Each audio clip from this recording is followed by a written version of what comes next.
নবী বিশ্ব নবী জনাবে মুহাম্মদুর রাসূলুল্লাহ সাল্লাল্লাহু আলাইহি ওয়াসাল্লাম আল্লাহর নবী যখন এমন করে ঘরের ভিতরে কোরআনটা তেলাওয়াত করতেন, আল্লাহর নবী গভীর রাত্রিতে কোরআনটা তেলাওয়াত করতেন। মক্কার বেঈমান কাফেরেরা যারা সারাটা দিন চিন্তা করে মুহাম্মদ এমন করে ইসলামের দাওয়াত দেয়, কোরআনের দাওয়াত দেয়, মুহাম্মদকে দুনিয়ার জমিনে রাখা যাবে না, মুহাম্মদকে দুনিয়ার জমিন থেকে শেষ করে দিতে হবে। ওই মক্কার মানুষেরা আল্লাহর নবী বিশ্ব নবী জনাবে মুহাম্মদুর রাসূলুল্লাহ হুজুর আমার যখন কোরআনটা পড়তেন, আল্লাহ নবীর ঘরে চারিদিকে ওই বেঈমান কাফেরেরা কোরআন শোনার জন্য কাতারে কাতারে দাঁড়িয়ে থাকতেন। জোরে বলুন আল্লাহর নবী বিশ্ব নবী জনাবে মুহাম্মদুর রাসূলুল্লাহ সাল্লাল্লাহু আলাইহি ওয়াসাল্লাম হুজুর আমার যখন কোরআনের তালিম দিতেন, হুজুর আমার যখন গভীর রাতে কোরআনটা পড়ছেন, সারা রাত ধরে আল্লাহর নবী বিশ্ব নবী কোরআনটা পড়ছেন, আর মক্কার বেঈমান কাফেরেরা আল্লাহ নবীর ঘরটা ঘিরে রেখেছে, ঘরটা ঘিরে ঘিরে কোরআন শুনে কখন সকাল হয়ে যায় কেউ বলতে পারে না। জোরে বলা যাবে না সুবহানাল্লাহ। সকালে হয়ে গেল, সস্যা হয়ে গেল, দেখে আবু জেহেল দাঁড়িয়ে আছে, আবু জেহেল দেখে উতবা দাঁড়িয়ে আছে, উতবা দেখে সায়রা দাঁড়িয়ে আছে, মুগীরা দাঁড়িয়ে আছে। এই কি ব্যাপার, তুমি এখানে কেন? যারা লিডার সব ওই জায়গায় আমার রাসূলের ঘরটা ঘিরে রেখেছে, সাধারণ মানুষদেরকে বলছে তোমরা যেন কেউ মুহাম্মাদের কোরআন শুনতে যাবে না। এদেরকে নিষেধ করেছে, নিষেধ করে বলছে যে এদের তো নিষেধ করেছি, তাহলে সাধারণ মানুষ তো আসবে না, তাহলে আমরা যাই। আবু জেহেল চিন্তা করে সবাই তো বারণ করে আছে, তাহলে ওরা তো আসবে না, তাহলে আমি যাই। উতবা চিন্তা করে সবার তো নিষেধ করা, আমরা লিডার, আমরা নিষেধ করেছি মানে কেউ আসবে না, তাহলে আমরা যাই। এই লিডার কটা সবাই ওই ধারণা করে সবাই এসে হাজির। কখন সকাল হয়ে গেল কেউ বলতে পারলো না, সকলে কাতার দিয়ে দাঁড়িয়ে আছে, তামাম রাত চলে গেল। তারা কোরআনটা শুনতে শুনতে তারা এমন করে কোরআনের পাগল বেড়ে গেল। জোরে বলো সুবহানাল্লাহ।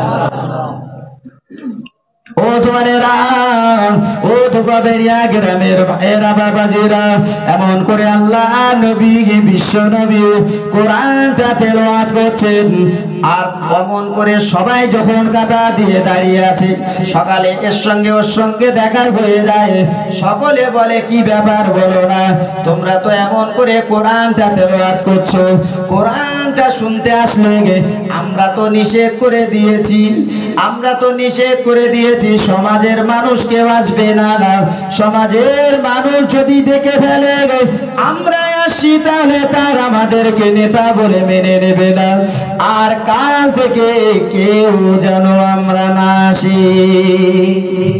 লিডারে লিডারে সব মিটিং, আমরা বলো কাল থেকে কেউ আসবো না, কালকে থেকে সব নিষেধ করে দিয়েছে। চিন্তা করছে আবু জেহেল, চিন্তা করছে সব তো নিষেধ করা, তার মানে ওরা কেউ আসবে না, তাহলে চলো আমি যাই। উতবা সায়রা মুগীরা সবাই চিন্তা করছে নেতা নেতায় তো সব নিষেধ করা, তাহলে এরা যখন আসবে না তাহলে আমি একটু যাই। গভীর রাত হয়ে যায়, বিশুদ্ধের রাত, আল্লাহর নবী বিশ্ব নবী আমার হাবিবুল্লাহ জনাবে মুহাম্মদুর রাসূলুল্লাহ সাল্লাল্লাহু আলাইহি ওয়াসাল্লাম হুজুর আবার এমন করে কোরআনটা আবার তেলাওয়াত করছেন। সমস্ত মানুষ এমন করে লিডার গুলো, নেতা গুলো আবার রাসূল পাক সাল্লাল্লাহু আলাইহি ওয়াসাল্লামের ঘরটাকে ঘিরে বসে আছে। চুরি বলা যাবে না সুবহানাল্লাহ না? কালকে বলবেন সুবহানাল্লাহ, কালকে বলবেন না? যে কোরআন শোনার জন্য তারা নিষেধ করেছে, সেই কোরআনটা তারাই আবার শুনতে আসছে। যে কোরআনের বিরোধিতা করছে সারাদিন কোরআনের বিরোধিতা করছে, আবার তারা রাতের বেলা সেই নবী পাক সাল্লাল্লাহু আলাইহি ওয়াসাল্লামের মুখে এত নিশ্চিত বাণী, রাসূল পাকের মুখে দিয়ে যে কোরআনটা বাইর হয় এত মধুর, তারা না শুনে আর থাকতে পারছে না বাড়িতে। জোরে বলুন সুবহানাল্লাহ। সকলে চলে আসছে। ও জওয়ানেরা, যুবকেরা, ও আমার ভাই, আমার বাবাজিরা, আমার সেই কোরআনের মজলিসে আমরা বসেছি।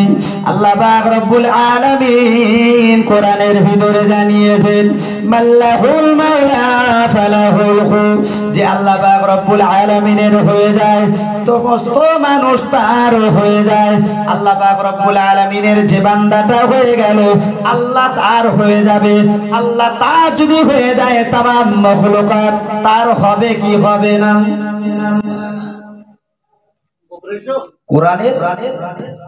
কোরআনের বর্তমান, কোরআনের ইজ্জত সম্মানের খাতিরে কোরআনকে যে মানুষটা ভালোবেসেছেন, কোরআনকে মহব্বত করেছেন, এই কোরআনের ভালোবাসায় আল্লাহ পাক রব্বুল আলামিন ওই বান্দা বান্দির এই মর্যাদাকে দিয়েছেন। জোরে বলুন সুবহানাল্লাহ। কোরআন এমন একটা জিনিস, যার সিনায় থাকে না, আপনি কবরে তাকে যদি রাখেন, এই কবরে রাখার পরে ওই সিনাটা পচে না। জোরে বলা যাবে সুবহানাল্লাহ। এই কোরআন রাখা সিনা পচে না। কবরের মাটির ক্ষমতা নেই ওই হাফেজে কোরআনের সিনাটা, কবরের মাটি, কবরের পোকা মাকড়ের ক্ষমতা নেই তার সিনাটা খাওয়ার। আল্লাহ এতটা মর্যাদা দিয়েছেন ওই কোরআনের হাফেজকে। সেই মাদ্রাসা আজকে এই ধোপাবেড়িয়া গ্রামে, এটা